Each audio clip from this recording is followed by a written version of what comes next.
정보와 이슈를 알기 쉽게 풀어드립니다. 대한민국 경제 고수와 함께 투자의 맥을 짚는 KBS 1라디오 경제쇼. 진행의 성기영 아나운서입니다. 네. 대선이 하루 앞으로 다가왔습니다. 각 당의 대선 후보의 경제 공약 좀 꼼꼼히 살펴보셨는지요? 오늘 좀 살펴보는 시간 갖도록 하고요. 현재 경제 상황에서 우리 경제에 활력을 불어넣기 위해서는 무엇이 필요할지 짚어보는 시간 가져봅니다. 박상인 서울대학교 행정대학원 교수 스튜디오에 모셨습니다. 반갑습니다. 네, 교수님. 안녕하세요. 안녕하세요. 정말 하루 앞으로 다가왔네요. 근데 이제 이번 대선은 인수위가 없어서 바로 이제 대통령으로 당선되면 국가 운영에 들어가야 되는 거 아닙니까? 네. 그런데 지금 이제 지난주 한국은행에서 우리나라 경제 성장률 전망치를 0.8%로 대폭 낮췄습니다. 그러니 이제 우리나라 경제 상황이 참 녹록지 않은 상황에서 경제 운영을 해가야 되니 참 어려움이 클 것 같은데 어떻게 보셨는지. 네, 사실 한국 경제가 좀 저성장이 추세적으로 지금 나타나고 있습니다. 네. 제조 위기가 한 2011년부터 시작되면서 그게 한 15년 누적되면서 네. 우리가 체감할 수 있는 저성장 그리고 산업 공동화 현상들이 일어나기 시작했고요. 거기에 이제 트럼프 리스크라고 해서 관세 문제부터 시작해서 불확실성이 굉장히 커졌죠. 특히 이제 대외 의존도가 높은 한국 네. 경제 입장에서는 굉장한 악재죠. 이 두 가지가 합쳐져서 정말 녹록지 않은 상황이다. 새 정부가 당면하게 될 경제 문제는 결코 장밋빛이지 않다라는 네. 거. 그리고 이제 그런 것들에 대해서 국민들에게 소상하게 말씀을 드리고 네. 협조를 구하고 그리고 좀 정직한 정책들. 네. 지금 공약이라든지 선거운동 기간에 사실 그런 모습은 못 보여줬는데 대통령이 새로 취임하시면 그런 솔직한 모습을 좀 보여줄 필요가 있다고 생각이 됩니다. 네, 우리 경제를 바라보는 해외 금융기관이라든가 그런 전망치를 보면은 많이 낮춰 잡은 게 맞죠. 네, 그러니까 그렇죠. 이제 0%대가 많더라고요. 어느 네, 정도가 네. 되나요? 글쎄 한국은행이 올 초만 해도 1.5% 했다가 지금 반토막 났죠. 네. 그리고 한 달 전쯤에 IMF도 1%로 낮춰 네. 잡았습니다. 근데 이제 네. 거기에서 한국은행이 0.2%포인트 더 낮게 잡았고요. 전반적으로 1% 이상 성장하는 건 어렵다라는 게 지금 국내의 기관들의 거의 일치된 의견들이 아닌가 싶습니다. 네, 그러니까 국내 41개 기관의 한국 경제 성장률 평균 전망치가 0.985%. 이 정도는 좀 약간 좀 오히려 높다는 생각이 드는데 아주 낮게 잡은 경우는 프랑스 소시에테 제네럴 같은 경우는 0.3%로 네.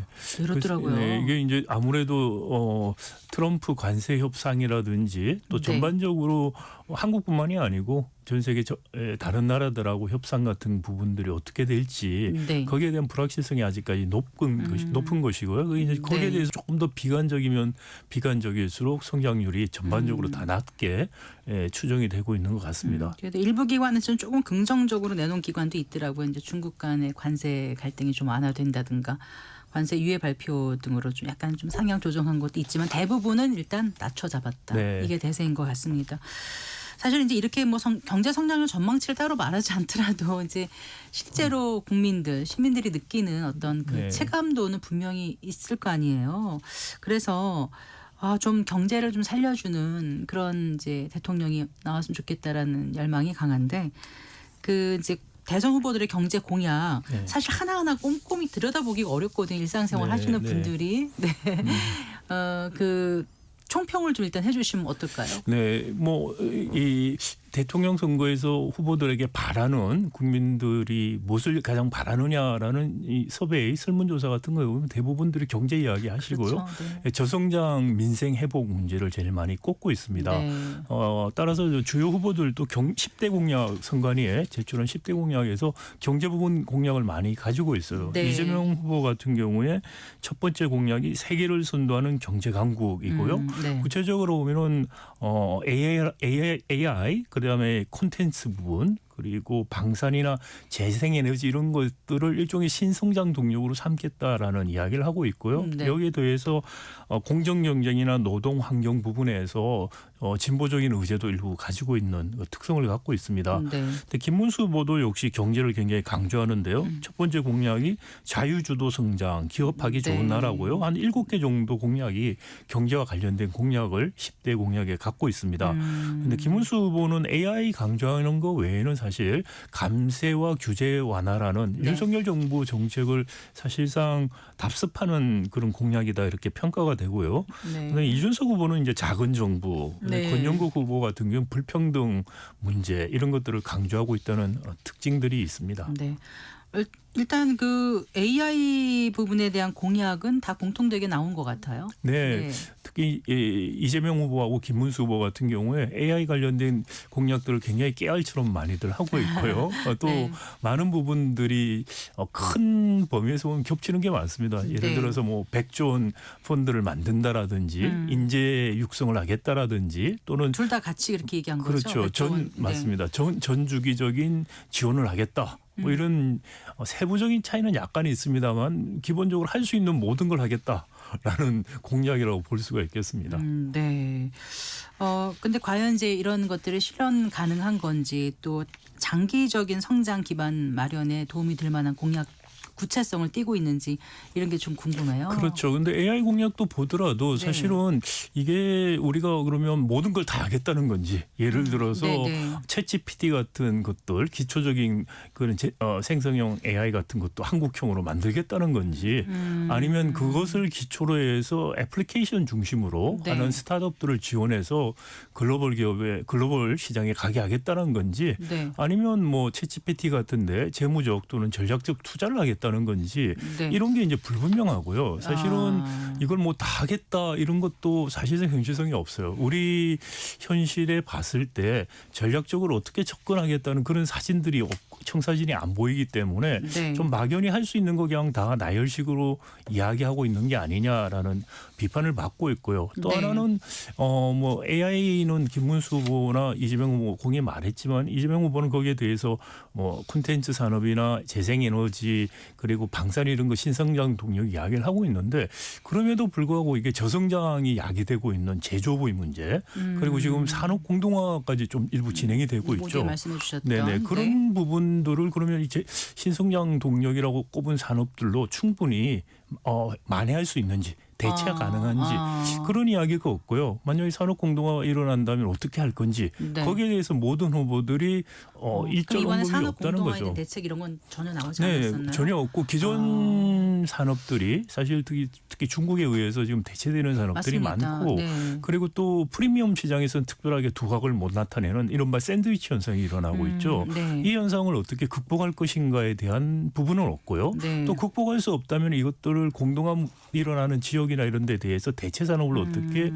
입지하고 할 것이냐. 전 세계로 AI 하다 보니까 그거를 다 이제 기치를 내걸었는데 사실상 저성장이 예고됐던 게 이미 이제 제조업이 문제가 있었고 또 산업 공동화 문제가 있는데 가장 본질적인 문제는 오히려 건드리지 않았다. 그렇죠. 거기에 그래서 더해서 그렇게, 최근에 예. 바이든 행정부 트럼프 1기 바이든 행정부 지금 트럼프 2기가 오면서 네. 미국 중심 공급망 그러면서 네. 국내에서 정말 잘 나갈 수 있는 산업들 유망한 산업들이 공장을 지금 미국으로 옮기고 있죠. 네. 그래서 사실상 국내 일자리가 없어지는 문제 그러네요. 이런 것들이 다 산업 공동화를 야기하는 네. 문제인데 네. 여기에 대해서는 전혀 토론도 없고 문제 제기도 없고 대책도 없다는 점이 참 사실 아쉽습니다. 이제 급하게 이번에 대선이 치러지고 하다 보니까 그 준비하는 과정이 이렇게 깊게 그 네. 논의가 되지 못한 부분이 있어서 이렇게 교수님 말씀하신 부분은 앞으로 이제 누가 대통령이 되든 간에 좀 담아가면서 네. 정책으로 좀 실현을 해야 되지 않을까 이런 생각을 해보게 됩니다.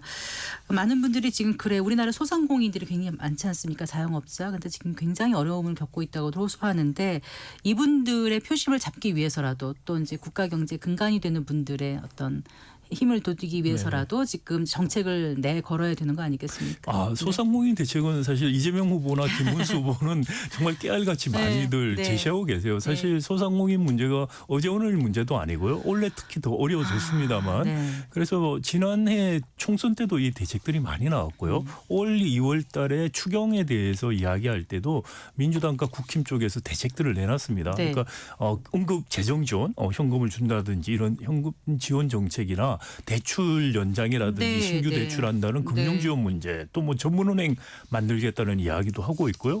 그다음에 지역 소비 활성화 대책, 네. 플랫폼 사업자 문제 이런 것들을 거의 총망라해서 나오고 있습니다. 네. 그런데 문제는 뭐냐면은 이게 지금까지 없었던 대책이 아니라는 거예요. 이런 대책들도 시행한 적도 있고 한데도 불구하고 소상공인 문제는 점점 나빠지고만 있다는 건데 네. 이 근본적인 해결책은 아니다라는 그럼 거죠. 어떤 게 근본적인 그러니까 이게 대책이라고 우리 보세요? 사실 구조에서 나오는 문제예요. 자영업자가 너무 많은 거. 네, 자영업자가 왜 많느냐? 네. 50대쯤 돼서 강제퇴직 당하는 분이 좋은 많아요. 일자리가 많지 않고. 네, 그렇죠. 강제퇴직 되는 사람 많고 네. 또 청년 실업 문제가 심각하죠. 네. 그러다 보니까 청년들도 소상공인업으로 네. 자영업으로 진출하는 것도 오히려 정부가 권하기도 했었고요. 네. 그런 일들이 네. 벌어지고 그러니까 과잉 공급이 있는 거죠. 네. 그러다 보니까 한 4년 안에 망하는 분이 많아지고 네. 그러면 노인 빈곤이라든지 하여튼 빈곤 문제에 빠지게 되는 네. 그런 악순환에 지금 빠져 있어요. 그게 이제 어떻게 보면 우리가 내수 늘 말을 하는데 내수가 충분치가 않다라는 이야기하고도 같은 이야기예요. 그러면 자영업자가 활로가 없죠. 네. 우리는 GDP에서 소비가 차지하는 비중이 한 50%가 좀 안 됩니다. 미국은 한 70% 되거든요. 그렇죠. 네. 그리고 OECD 평균 한 60%. 그러니까 10% 포인트 GDP를 내수를 통해서 올릴 수 있다는 이야기도 되는데 네. 그럼 이게 왜 이렇게 어렵냐라는 문제죠. 네. 근데 말씀드린 것처럼 우리가 특히 대기업들이 50대 부장들 다들 조기 퇴직시켜 버리고 자영업 들어가서 또 실패하고 노인 빈곤 생기고 그러니까 소비를 할 수 있는 여력이 없죠. 또 중소기업 계속 대기업 악순환이 임금 되고 격차 있네요. 심하고 네. 이게 우리 경제 구조에서 오는 문제라는 거죠. 그럼 어떻게 해야 되는 그러니까 거예요? 경제 구조를 바꿔줘야 되는 어떻게 거죠. 해요, 그러니까 교수님? 대기업하고 중소기업 임금 격차가 왜 심해지느냐? 그러니까 단가료치기라든지 기술 탈취가 만연해서 그렇습니다. 네. 미국이나 일본이나 독일 같은 나라 대기업 중소기업 보면은 대기업 임금의 80% 정도의 중소기업이 우리는 근데 한 5%도 안 됩니다. 네. 이게 기본적으로 우리도 그러면 80년대 비슷했어요. 한 80% 됐거든요. 근데 97년 경제 위기 이후에 전속 계약 관계에서 단가 우려치기가 계속되면서 격차가 커졌고요. 네. 그리고 단가 우려치기를 하다 보니까 기업들이 임금 비싼 50대 부장님들을 더 이상 고용할 필요가 없어져요. 네. 그러니까 조기 퇴직시키는 거죠. 내몰리게 된다는 그렇죠. 말씀이시죠? 중소기업, 대기업 이 그러니까 격차가 단가 후려치기가 없고 중소기업, 대기업 간의 임금 격차가 줄어들면 그렇죠. 구조적으로 좀 나아지고 그렇죠. 그러면 네. 젊은 사람들도 중소기업에 일찍 중소기업 가서 처음부터 정년까지 일을 할 수 있고 예. 연금 생활을 할 수 있고 굳이 자영업을 하지 않아도 맞습니다. 네. 그리고 연금 생활자가 많아지면 자영업에 대한 수요가 많은 거죠. 네. 그러니까 그런 식의 경제 구조를 바꿔주지 않고서는 네. 자영업 지금 나오는 대책으로 네. 미봉은 할 수 있으나 네. 근본적인 해결책이 될 수 없다. 이게 우리 정책 자문 좀 많이 해주세요, 교수님. 아, 그래요. 근데 지금 이제 공약을 이 짧은 시간에 다 저희가 이제 들여다볼 수는 없거든요. 또 어떤 경제 공약에서 크게 뭐 차이점이 있는지 네, 이런 가장 걸좀 얘기해 두드러진 주신다면요. 차이점은 네. 역시 노동 분야라고 생각이 돼요. 이재명 네. 후보 같은 경우에 특히 이제 노란봉투법이라고 불리는 네. 노동법 2조 3조 개정안을 다시 추진하겠다라는 이야기고요. 네. 그리고 김문수 후보 같은 경우에는 중대재해처벌법을 너무- 뭐 방지 위주로 바꾸겠다, 네. 처벌하는 걸 없애겠다라는 네. 식의 공약이고 노동시간도 첨예하게 다르죠. 이재명 후보는 4.5일제로 4.5일제. 가겠다는 거고 김문수 후보는 유엔 노사 근무제로. 합의에 의해서 52시간 그 적용도 예외를 하겠다. 뭐 전문직 근로자 같은 네네, 경우는 그런 좀 낮춰서겠다든가. 입장입니다. 네. 그래서 노동 문제가 가장 첨예한 차이점이 있는 분야다고 볼 수 있고 그 다음에 네. 꼽자면 이제 에너지 관련된 거죠. 맞습니다. 네. 네. 저기 큰 차이가 있죠. 그렇죠. 네. 이재명 후보는 이제 재생에너지 확대하겠다는 거고 김문수 후보는 원전을 더 확대하겠다라는 네. 데서 가장 큰 차이점이 있고요. 근데 이제 또 하나는 유사한 거라고 할 수 있는 거는 이 전력망 문제에 대해서는 네. 두 분 다 뭐 에너지 고속도로 같은 이야기를 하세요. 네. 그런데 이게 과연 적시에 전력망 문제를 해결할 수 있을까라는 네. 점에서는 다 문제가 좀 있지 않을까 싶고요. 네. 이거는 전력망 문제라든지 제가 말씀드린 산업 공동화 문제 방지를 위해서는 동남권 이런데 공동화가 일어나는 지역에 아리백 산단 같은 것들을 네. 만들고 네. 그래서 아리백이라는 게 재생에너지 100%로 할 수 있는 네. 그런 산단 전략적 산업들은 재생에너지 100%를 사용하라고 공급망 전방에서 지금 압박을 받고 있습니다. 반도체, 네. 2차 네. 전지 예. 이런 것들인데 그게 이제 PPA 같은 걸 통해서 네. 그러니까 그 해상 풍력을 만들어서 PPA를 통해서 전력을 공급하면은 지금 우리 전력망의 문제점들 우회를 할 수가 있어요. 그래서 네. 이재명 후보 같은 경우에 아리백 산단 이야기를 하는데 그게 이제 중소기업 좀 모아서 한다는 건지 네. 아니면은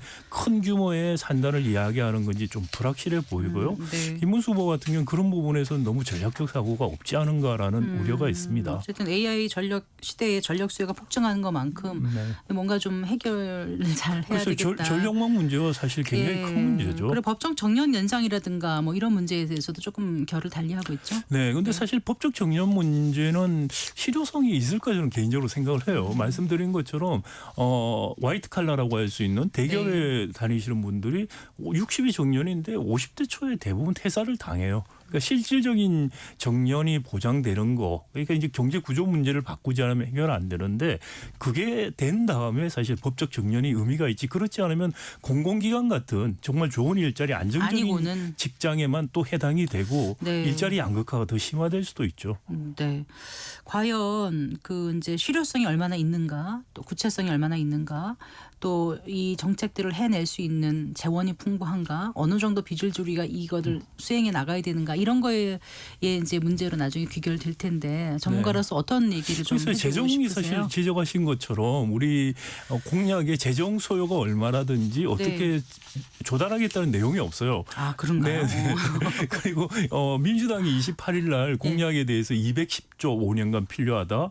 아니, 그리고 재원 조달은 분명히 안 밝혔습니다. 네. 그 계산을 뭐에 대한 했는데, 게 210조라는 그러니까 거예요? 모든 공약 자기들이 한 공약에 대해서 210조다. 네, 또 우리 5년간. 하나의 국가 예산이 한 650조, 우리 660조 한 60조 정도 되죠. 네. 맞습니다. 그러니까 상당 굉장한 규모죠. 네. 그래서 이것을 과연 조달할 수 있는가라고 했을 때 또 이제 성장률을 높인다는 이야기를 하셨어요. 네. 근데 그게 지금 성장률을 높일 수 있는 전략이 그럼 충분한가라고 네. 봤을 때 꼭 그렇지가 않다. 그럼 재정 적자 계속 불어나고 네. 산업 공동화 계속 일어나고 하면은 재정 적자가 눈덩이처럼 불어날 수 있어요. 그런데 이제 이런 질문들을 해요. 재정 적자가 늘었는데 미국도 계속 부채를 늘리고 각 나라가 다 이렇게 돈을 쏟아 부으면서 부채를 늘려가는데 이게 맞는 방향인 건지 어떻게 보세요?